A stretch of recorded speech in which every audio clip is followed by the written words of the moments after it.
So that's actually a really good segue into the chai for the day, which has to do with lucid dreaming, which basically, for people who don't know, has to do with you being aware of the fact that you're in a dream and also being able to control your actions within the dream itself. Now, lucid dreaming has some very interesting origins because I was looking up some literature on all of this. And in terms of like the Western world, it only dates back to like 1913. So just about 100 years ago is when they realized that there's something called lucid dreaming and started looking up or studying about it. Whereas if you look at Indian texts, if you look at the scriptures and all of this, it's been there for thousands of years. Like people have actually actively practiced the act of lucid dreaming. So stuff like within yoga, there's like yoga nidra and whatever it is to do with sleep. There people actually actively look to lucid dream to be able to complete certain tasks and stuff like that. Are dreams something different for them? Like, do they believe dreams are something for them to practice it in the first place? So there's multiple things, right? If you just do like a general Google search, you'll find that and it's true across a lot of cultures where they do think that dreams have a greater meaning and they associate it with the supernatural and stuff like that.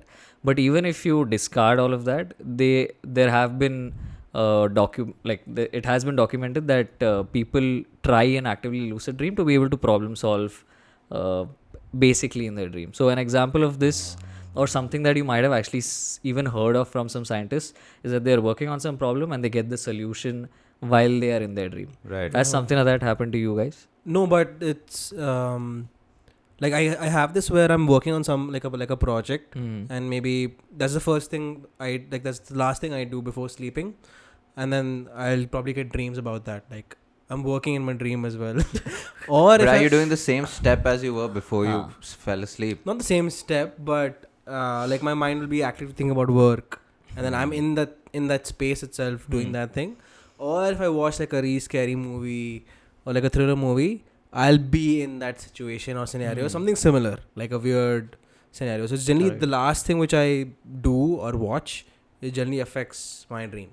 I lucid dream quite a bit, but in my dreams, I haven't solved a problem, but I have understood my brain's capacity. But that's that's far-fetched. But like I've understood, like I've woken up and realized, hey, like this is all me. Like for example, I have a story today.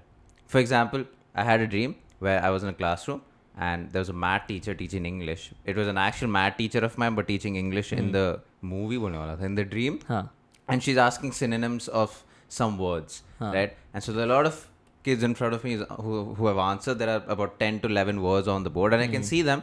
And then when it comes to my turn, I have no idea what to say. I'm completely blank. And I'm like, there's no way I don't know a word. And that's when I realized that's a math teacher teaching English. And I realized, hey, something's off. And I see the kids around me. And then I realized these aren't kids in my class. These are kids from my previous school. So then I realize I'm dreaming. And then I look at the words on the board. And I realize those 10, 11 words are the words that I know. And the reason I couldn't answer it is because I don't know any more words. True. And so that's when I woke up and I realized, oh. Right. Now, if you have enjoyed that, imagine watching the entire episode. Go down to our channel and watch the entire episode and make sure you like, share and subscribe. See you next time.